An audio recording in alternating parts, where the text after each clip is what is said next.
Bom, pessoal, então vamos lá dar início à nossa aula de oncologia e a gente vai passar para a terceira parte, então, daquilo que a gente havia programado conjuntamente com vocês, onde a gente começa a apresentar as terapias que são consideradas clássicas dentro da oncologia, tá certo?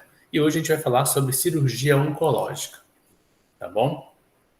E para começar a falar de cirurgia oncológica, a gente tem que falar que essa é uma especialidade médica, tá certo? É uma especialidade médica diretamente relacionada ao manejo crítico dos pacientes com câncer em geral, tá certo?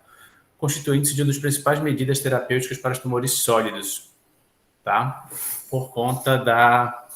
Eu vou colocar aqui, entre aspas, facilidade, mas não é fácil, obviamente, retirada desse tumor pelo ato cirúrgico. É claro que isso exige muito estudo e a habilidade do cirurgião ela é determinante para o sucesso dessa terapia. Tá bom? Então, esse termo que eu utilizei dizendo que é mais fácil, é melhor corrigir para menos difícil. Tá certo? Então, vamos lá. Existe um histórico aí de que cirurgias oncológicas elas têm sido desenvolvidas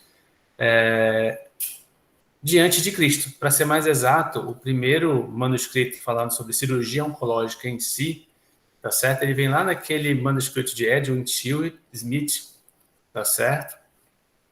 Onde determinado parâmetro lá, em determinado parâmetro não, eu ia falar parágrafo, mas nem se considera parágrafo esses hieroglifos aí que estão descritos no papiro de Edwin Smith. Tá? Ele fala sobre uma doença que é incurável e que não consegue ser ressecável, que não consegue ser operável, né?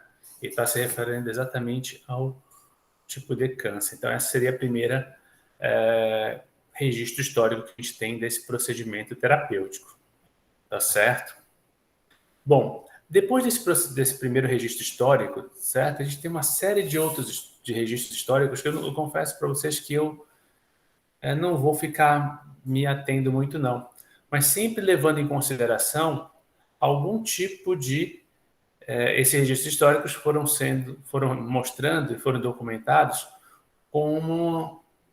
foram documentando, na verdade, a evolução da cirurgia oncológica, tá certo? Onde lá no século XIX se fez a primeira ressecção do tumor de ovário, tá certo? Sendo que esse tipo de terapia, ele é 90% dos pacientes oncológicos em algum momento vão ser submetidos a esse procedimento, tá? Operatório, nem que seja para o diagnóstico de câncer, tá certo? Através de uma biópsia, por exemplo, de céu aberto, ou algum outro tipo de cuidado curativo ou até paliativo que a gente vai ver daqui a pouquinho, tá certo?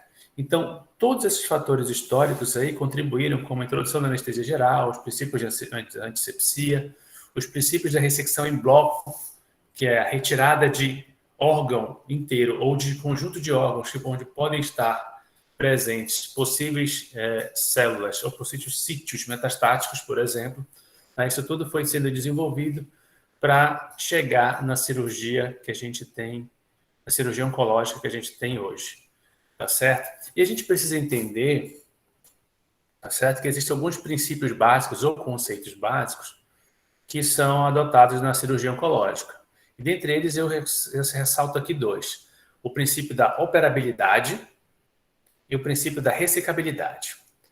Tá certo? A operabilidade ela vai se basear nas condições clínicas do paciente, ou seja, se o paciente aguenta ou não um procedimento cirúrgico, tá certo? Enquanto que a ressecabilidade ela está relacionada à extensão do tumor, ou seja, o quanto que aquele tumor ele pode ser ressecado, ele pode ser retirado daquele sítio primário, tá certo? Sem o comprometimento da função de órgãos circunvizinhos ou até mesmo do próprio órgão, tá certo? Então, isso é levado em consideração. Essa ressecabilidade, ela inclusive, ela é, como é que eu posso dizer? Ela é determinada pelo estadiamento do tumor. Ela pode ser determinada, melhor dizendo, tá? Melhor colocando, ela pode ser determinada, inclusive, pelo estadiamento do tumor. Quanto mais extenso, lembre-se, não é só do tamanho que eu estou falando, é com relação à invasividade, tá certo? quanto mais extenso for esse tumor, maior vai ser a dificuldade em ressecá-lo, tá certo? E retirá-lo do local. Tranquilo, pessoal? Dito isso, a gente vai, então, falar para que serve a cirurgia, tá certo? Essa cirurgia ela pode servir também, ela, dentre outras coisas, para fazer o diagnóstico, tá certo? E quando se faz o diagnóstico do tipo de câncer, então você retira o câncer. Vamos lá. Vou dar um exemplo aqui de uma neoplasia de estômago, um câncer de estômago, tá certo? Então, o cirurgião vai lá, retira o estômago ou um pedaço de estômago que está comprometido, tá certo? Esse estômago, então, ele é totalmente dissecado, ele é colocado, na verdade, ele é emblocado em blocos de parafina para fazer um estudo microscópico e também, antes disso, dele ser feito esse procedimento, um estudo macroscópico. Então, vão lá medir o tamanho do tumor, vão lá estimar uma forma. E, de acordo com a morfologia do tumor, eles vão dar uma classificação para esse tumor específico, vai de Bowman 1 até Bowman 4, tá certo? E depois eles vão fazer fazer o diagnóstico histológico desse tumor. Então, podem fazer imunohistoquímica, podem fazer a investigação de outros marcadores, genéticos inclusive, e aí vão fazer o corte histológico para saber, então, o estadiamento desse tumor e que tipo de tumor ele é. Seria um tumor, usando a classificação japonesa, um tumor intestinal ou do tipo difuso, tá? Só para título de curiosidade. Eu sei disso porque eu estudei câncer gástrico no meu mestrado, então por isso que eu consigo falar com alguns detalhes disso daí. Então é feita a anamnese do paciente, obviamente, tá certo? O exame físico geral e o loco-regional detalhados para poder ser feito por imagem, para poder, então, se ter uma ideia de como é que se vai planejar essa cirurgia. Tem os exames complementares que devem ser pedidos para garantir a operabilidade do paciente, para saber se o paciente, então, tem condição de passar pelo procedimento cirúrgico. E você pode ter também a biópsia como exame histopatológico, que pode abreviar ou então até mesmo até dispensar o procedimento cirúrgico em si, que pode ser de maneira curativa aqui, tá certo? Bom, as cirurgias oncológicas, as cirurgias de uma maneira geral e as oncológicas também, elas são consideradas, elas são divididas didaticamente em cirurgias preventivas, cirurgias diagnósticas, cirurgia de estadiamento, que é uma espécie de subdivisão da cirurgia diagnóstica, uma cirurgia curativa, onde se espera, então, por esse procedimento, retirar toda a lesão, toda a extensão da lesão e deixar o paciente, então, livre dessa neoplasia, uma cirurgia suportiva, uma cirurgia restauradora e uma cirurgia paliativa. Tá? É assim que são classificadas as cirurgias oncológicas.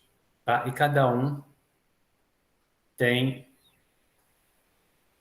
essa visão. Na verdade, no final das contas, todas vão se resumir a isso, tá certo? Elas vão ter como produto final diminuir ou retirar todo o tumor, tá certo? Só que para o que ela é feita de fato, né, a gente tem essa divisão aí didática, tá certo? E eu espero que vocês entendam melhor a partir de agora, tá? Por exemplo, você pode ter uma cirurgia preventiva, que é uma cirurgia que é feita para impedir o indivíduo de ter um câncer. Por exemplo, uma colectomia total, uma mastectomia bilateral, uma tireoidectomia total, ou seja, retirada da tireoide, e uma gastrectomia total, que é retirada do estômago. Tá? Vocês já ouviram falar, obviamente, da Angelina Jolie, não é? E vocês, alguns anos atrás, ela passou por um procedimento cirúrgico porque ela descobriu, através de um exame genético, que ela tinha possibilidade de ter 80% de chance de ter câncer de mama. Ela foi lá, fez uma mastectomia bilateral, ou seja, retirou as duas mamas, ainda fez uma esterectomia, retirada de útero e ovário, se eu não me engano. Tá certo? Isso tudo para garantir que ela não venha a ter câncer desses tecidos que ela retirou. Tá certo? Porque a probabilidade dela de ter é muito alta. Tá certo? Um outro caso também que é muito comum de acontecer é em uma população específica, na população japonesa, Tem muitos japoneses que fazem estudos genéticos para saber se vão ter ou não câncer qual seria a chance de terem ou não câncer de estômago. Dependendo do resultado, eles optam para fazer a gastrectomia, ou seja, a retirada do estômago. O indivíduo ele pode viver sem estômago, tá certo? Vai ter algumas intercorrências na vida dele, mas ele pode viver sem muitos problemas, tá certo? E por conta disso, muitos japoneses acabam tomando essa decisão, uma vez que esse tipo de câncer é muito comum lá, tá, no Japão. Alguma pergunta? Porque lá tem uma alta taxa de mutações do gene CMYC, do gene SMYC de uma maneira geral, principalmente o CMYC, tá certo? E esse gene, se sabe que ele essa taxa de mutações, dependendo da mutação específica lá que você encontra, você tem uma chance de até cerca de 85% de desenvolver câncer gástrico quando ele é encontrado, tá certo? A alimentação também ajuda muito. A alimentação dos japoneses e de brasileiros de uma maneira geral, principalmente da região norte, são, incrível que pareça, são muito semelhantes, porque é uma alimentação muito baseada na conservação em sal.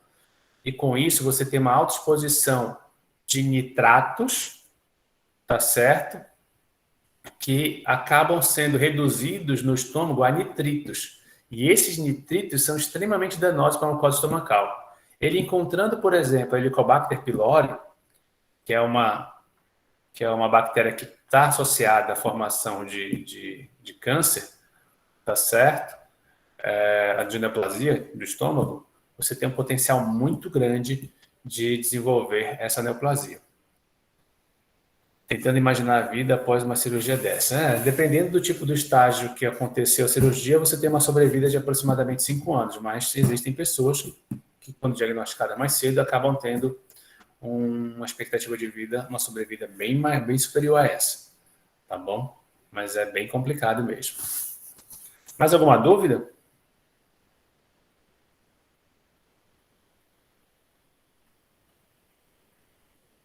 Não, professor, pode continuar. Posso passar? Pode. Andressa, eu não te escuto.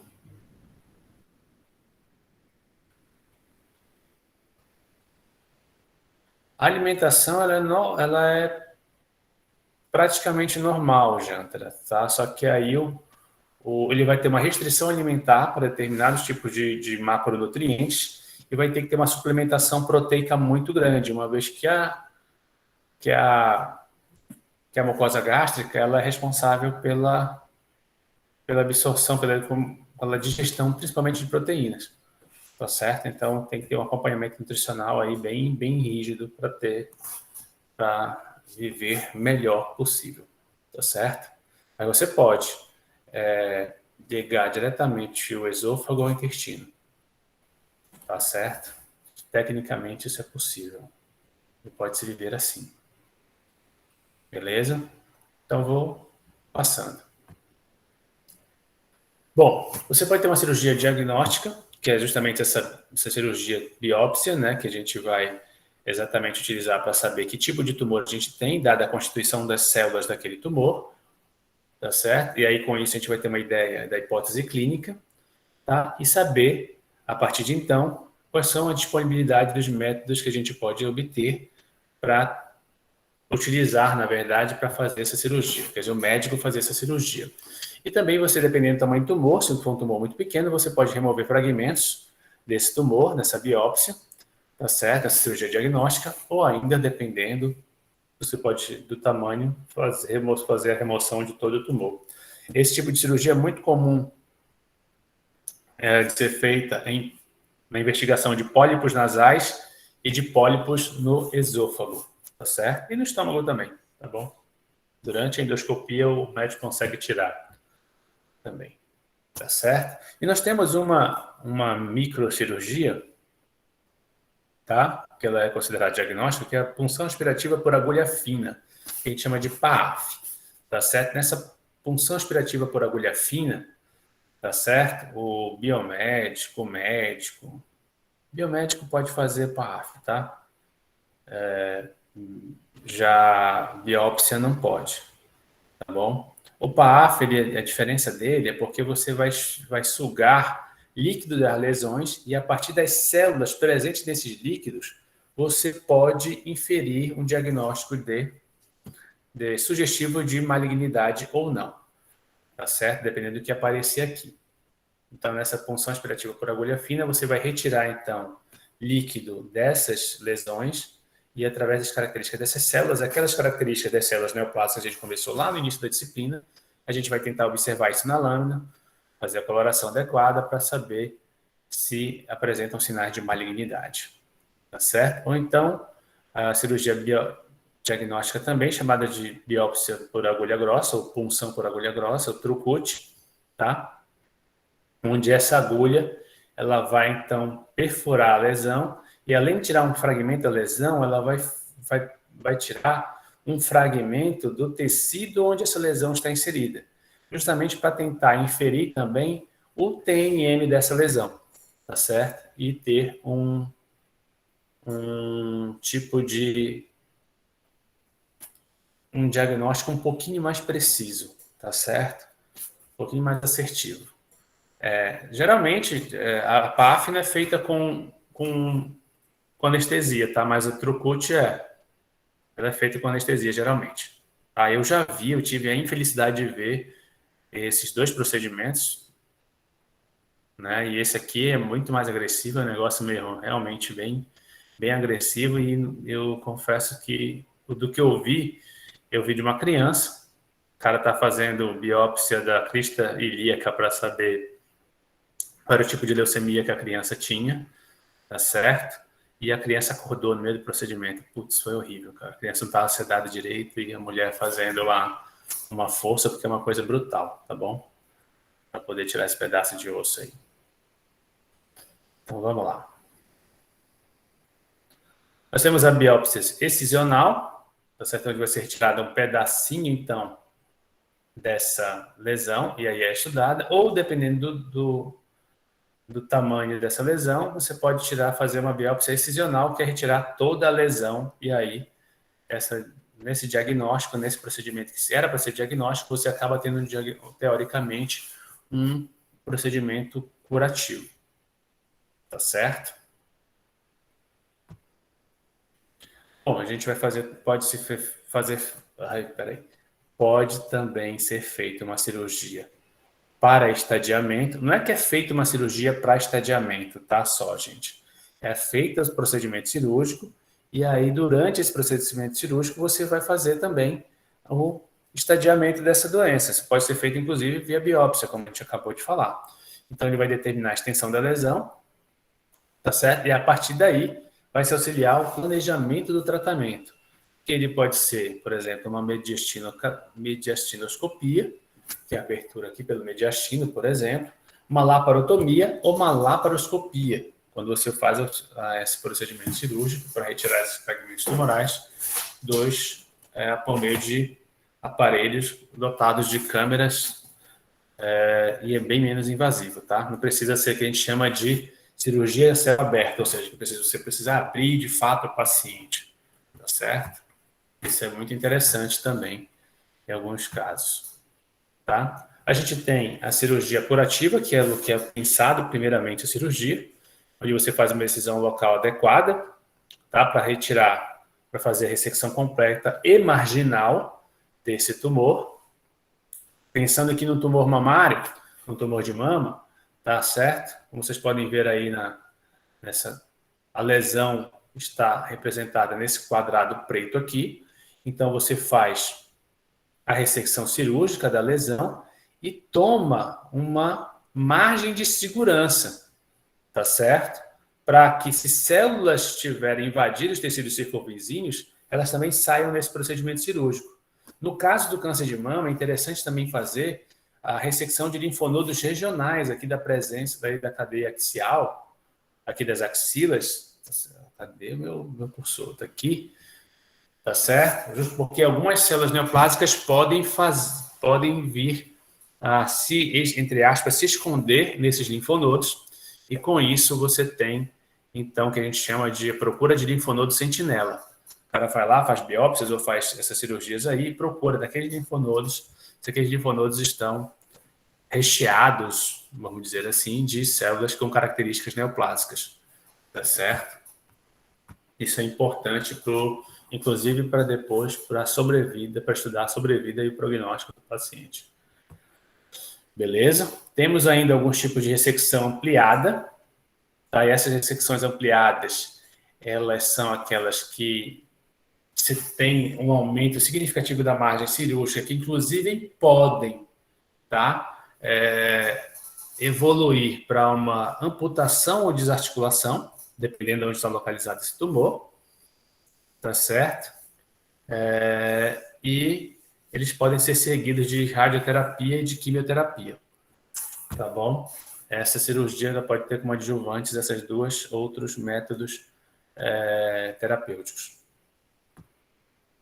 Ela pode ser uma cirurgia suportiva, e essa cirurgia suportiva ela acontece quando se tem, por exemplo, a instalação de um catéter para dar suporte a uma outra terapia, tá?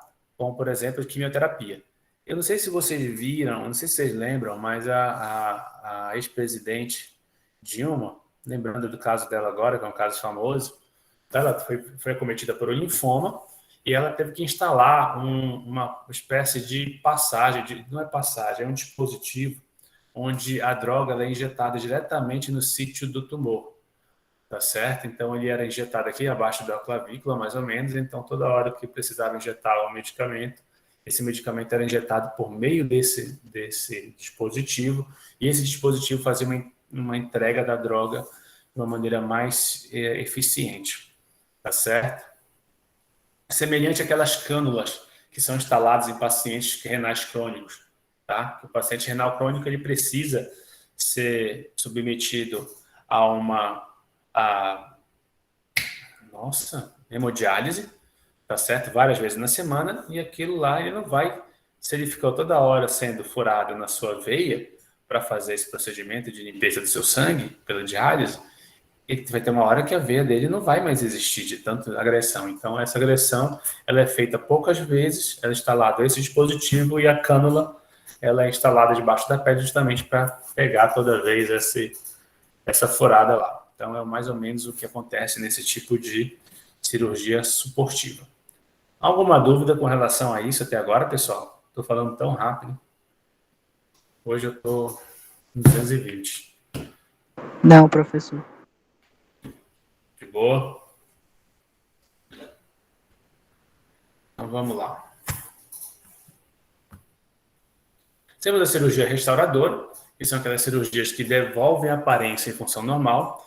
E hoje o SUS já cobre, por exemplo, alguns tipos de cirurgias reparadoras, como próteses mamárias pós-dissecção de tumores mamários e também implantes de testículos para, no caso de remoção de testículos que foram diagnosticados com neoplasias, tá certo? Então, implantes testiculares e também pode ser feita também uma reconstrução facial através dessas cirurgias reparadoras. Tá? Você já deve ter visto aqueles casos ali de transplante de faces aí, que pessoas acabam ficando com o rosto de outras pessoas que já morreram, né? E nós temos as cirurgias paliativas, tá? As cirurgias paliativas, elas visam principalmente o alívio da dor do paciente, tá? Ela resolve também quadros obstrutivos e de sangramento e também visam diminuir a população das células neoplásicas para então se entrar com outro tipo para poder se entrar então com outro tipo de alternativa terapêutica como a radioterapia e a quimioterapia. Também isso pode ser uma estratégia adotada de acordo com o cirurgião. Tá certo? Essa paliativa, então, tubos protéticos ou sondas para aliviar a obstrução causada pelo crescimento do tumor podem ser inseridos. Próteses metálicas em ossos que foi fraturado por metástase do tumor podem ser instaladas.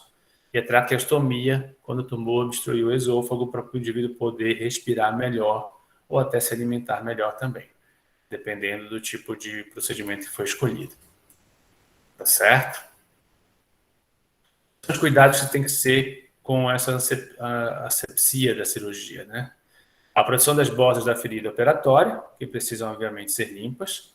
A fixação de gases quando comprometer a serosa.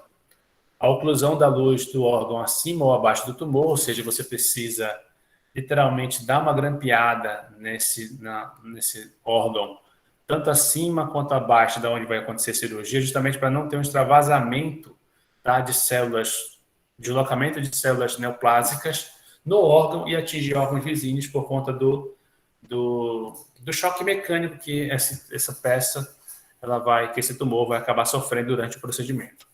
Tá? Fazer ligadura precoce de pedúnculos vasculares, ou seja, retirar essas pequenas veias por onde pode passar essas células extravasadas do tumor primário. Evitar a compressão e ruptura do tumor durante o procedimento. Obedecer níveis clássicos de margem de segurança, quando possível. Por exemplo, uma mama é muito mais conveniente de se fazer uma margem cirúrgica. Diferentemente, por exemplo, de um tumor no cérebro, onde a margem cirúrgica ela deve ser a mínima possível. No meu doutorado, eu trabalhei com câncer do sistema nervoso central. E tanto no doutorado quanto no mestrado, eu ia para o centro cirúrgico e via as coisas mais horríveis possíveis. No doutorado, eu via cirurgia de cabeça. Então, via lá, abrir a cabeça do cara, retirada do tumor, etc. e tal. E uma das vezes, elas são cirurgias extremamente demoradas. Uma das vezes eu cheguei lá muito cedo, durante o planejamento cirúrgico, e eu acompanhei todo o procedimento. O que acontece? Durante o procedimento cirúrgico, para fazer, o indivíduo sabe onde está lá a lesão, obviamente por exame de imagem, tá certo? Ele abre a cabeça do indivíduo e aí ele planeja com a cabeça aberta a ressecção. Como é que é feito isso, por exemplo? O cara lá com bisturi elétrico dá um choque no cérebro do indivíduo, e uma curiosidade, tá? O cérebro, ele não dói, tá? O cérebro não dói. Se estiver aberto, o cara pode ir lá fazer ele não dói. E aí, o cara, para tentar fazer essa margem cirúrgica, ele, por exemplo, ficava aqui alguns milímetros do sítio de onde ele pensava em fazer a incisão, né? Para poder retirar o tumor. Ele dava um choque no indivíduo. Ele dava um choque e perguntava, por exemplo, a idade do indivíduo. Aí dava um choque e perguntava, qual a tua idade? O cara falava azul. Ou seja, ele sabia que ali ele não podia mexer, porque embora o cara não perdesse a capacidade de fala dele, ele perderia a capacidade de construir uma fala com lógica. Tá certo? Então, tem tudo isso que é envolvido. Tá certo? E, obviamente, uma das coisas que são mais... que são básicas que você precisa fazer é a troca de luvas e também do capote cirúrgico durante o fechamento da ferida operatória para garantir que nenhuma célula neoplásica seja transferido, tá certo? Que porventura tivesse na sua luva, etc., fosse transferido novamente para o paciente, depois da remoção da peça. Então, no caso lá que eu via estômago, né, o cara lá tirava o estômago lá canceroso, no meu caso, entregava o estômago lá, eu abria o estômago do cara, tirava um pedaço do tumor que eu queria e vazava. Enquanto isso, a equipe de médicos trocava de caixa de instrumental, trocava de luvas, trocava de gorro para garantir que nenhuma célula neoplásica voltasse para o paciente caso ele fosse manusear de lá. Tá certo? Até que ponto essa cirurgia é uma boa opção? Isso quem vai falar é o cirurgião, tá certo? Para saber quais são riscos e benefícios que o paciente vai ter, tá certo? Para saber se esse paciente tem condição de ser operado, ou seja, se ele tem operabilidade e se o tumor dele tem ressecabilidade, ou seja, se ele consegue ser ressecável, tá? E aí, isso tudo que vai determinar se vai ser ou não uma boa opção para o paciente ser submetido a esse procedimento cirúrgico. Tá certo? Eu não sei se era isso que você queria ouvir de mim, né? Se eu respondi a tua pergunta, Yasmin. Não, eu estava em dúvida também em relação a essas cirurgias paliativas. de tipo, beleza, vai melhorar, mas o transtorno que ela iria causar, eu não entendo, tipo... É a história também do benefício líquido positivo que o paciente vai ter. Geralmente, essas cirurgias paliativas que são feitas para desobstruir alguma coisa ou descomprimir alguma coisa, geralmente é porque o paciente está sentindo muita dor. E essa dor acaba sendo incapacitante. Então, por exemplo, o cara tem uma compressão de um nervo lá que não impede ele de andar direito ou de se equilibrar, por exemplo. Tá certo? Ele passa por essa cirurgia para que ele consiga ter alguma qualidade de vida, certo? Sem a qual ele poderia não ter a qualidade de vida esperada. Entendeu?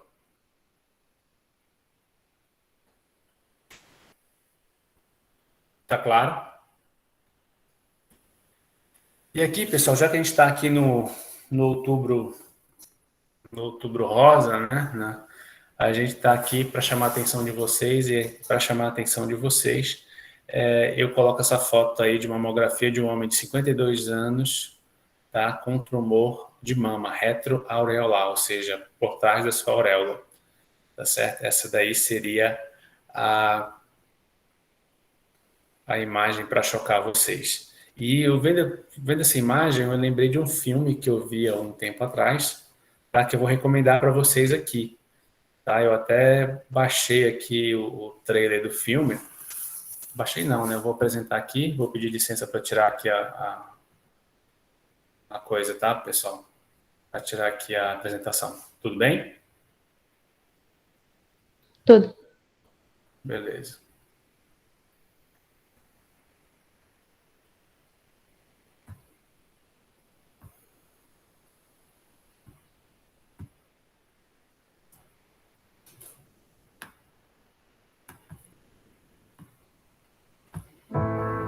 In my job, I talk to a lot of people all those days of their lives.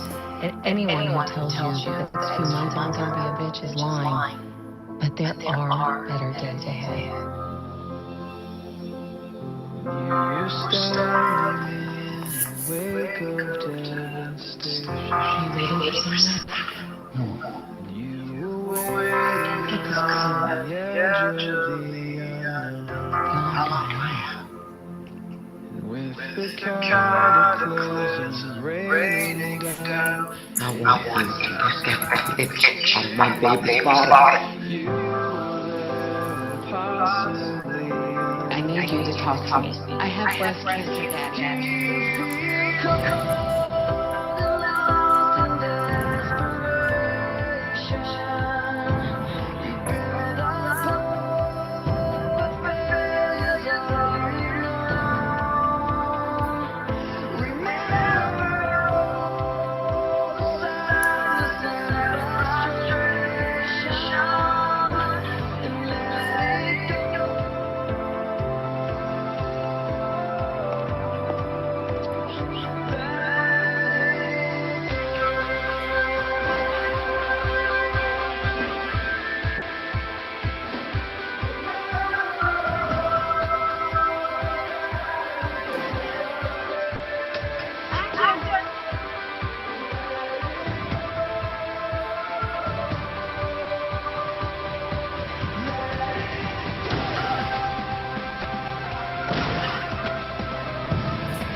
You'll start looking beyond. Even start looking ahead and wondering, not dreading. What's next?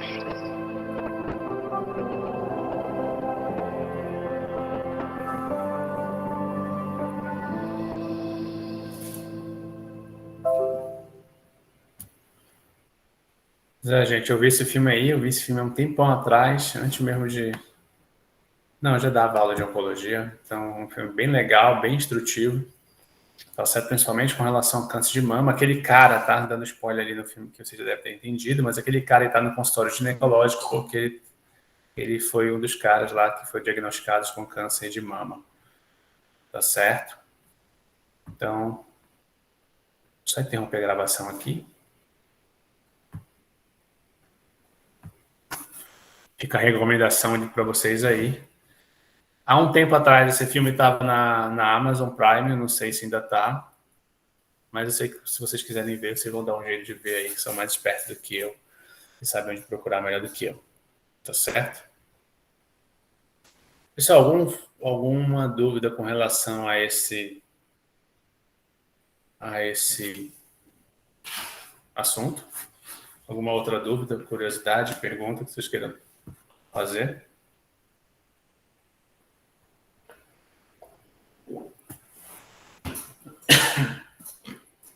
Não, eu só queria perguntar, eu acho que a prova estava marcada para o dia 4, é isso?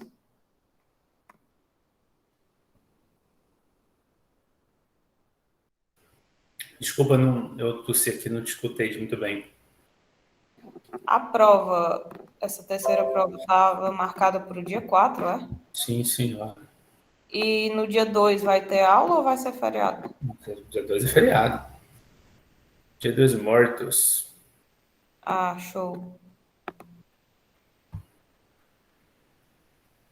Certo? Na próxima aula a gente vai ver radioterapia e quimioterapia juntos.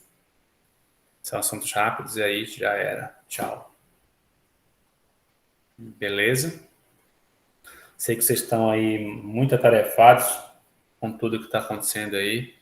E quanto mais rápido a gente terminar essa disciplina para vocês e para mim, é melhor, tá bom?